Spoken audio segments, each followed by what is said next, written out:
Salut, salut, salut la famille.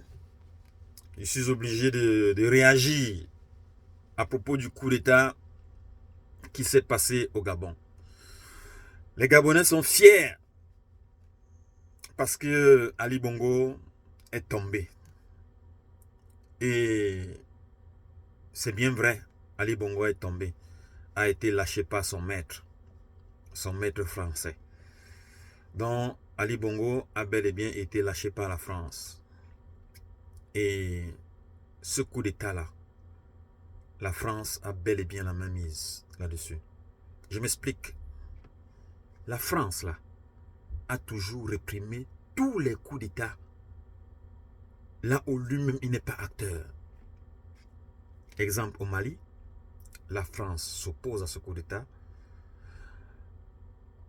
Au Niger, la France s'oppose. Au Burkina Faso, la France s'oppose.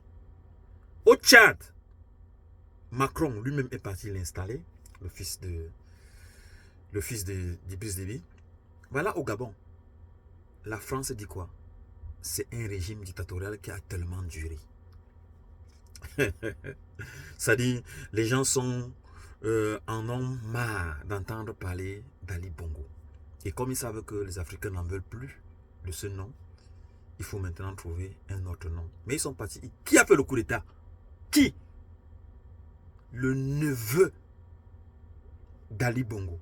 C'est-à-dire Omar Bongo. L'enfant de sa sœur. L'enfant de la sœur d'Omar Bongo est ce général-là.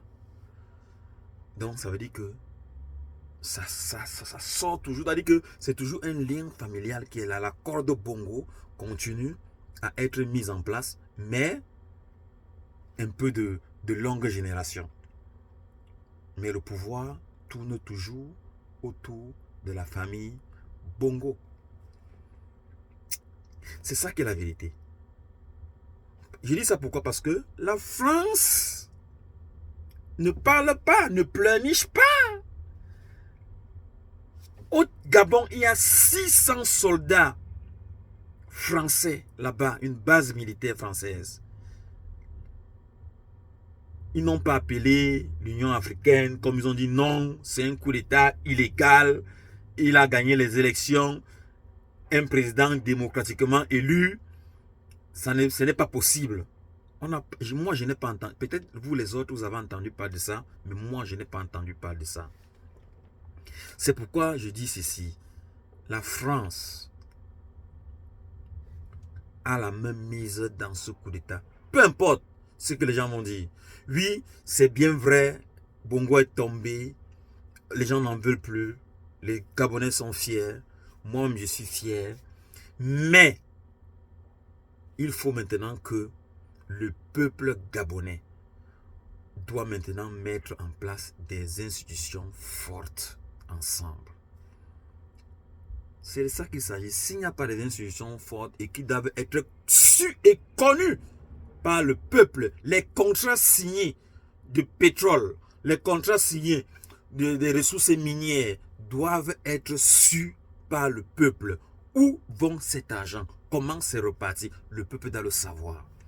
Ils ne doivent pas seulement se contenter que oui, Ali Bongo est parti, mais maintenant ils doivent savoir. C'est comme par exemple au Cameroun, dans mon pays.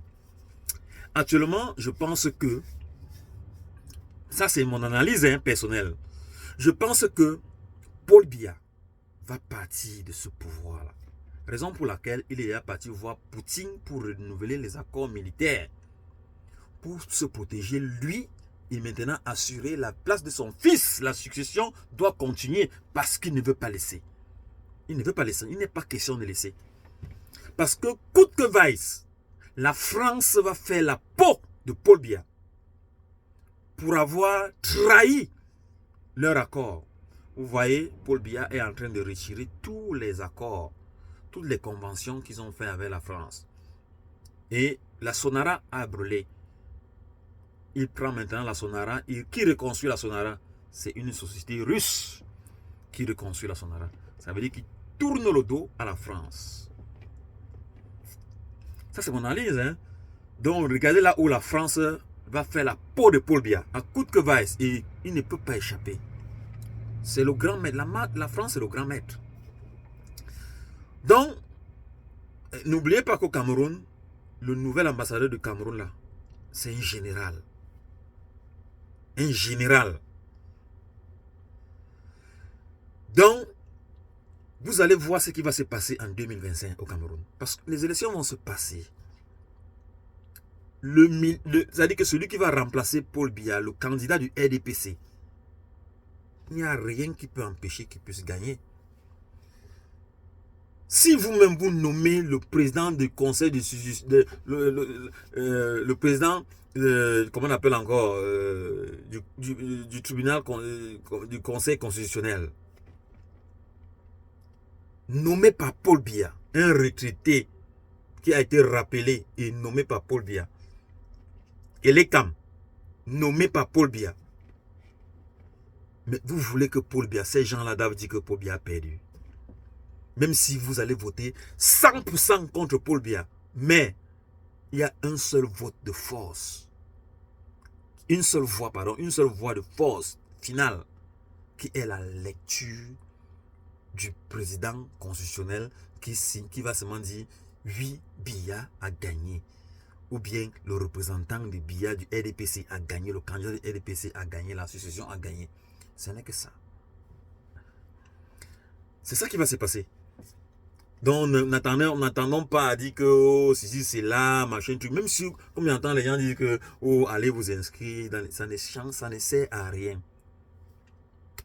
Le candidat Maurice Kamto avait dit il faut changer la constitution, il faut changer les membres de l'ECAM, il faut faire. Rien n'a été fait.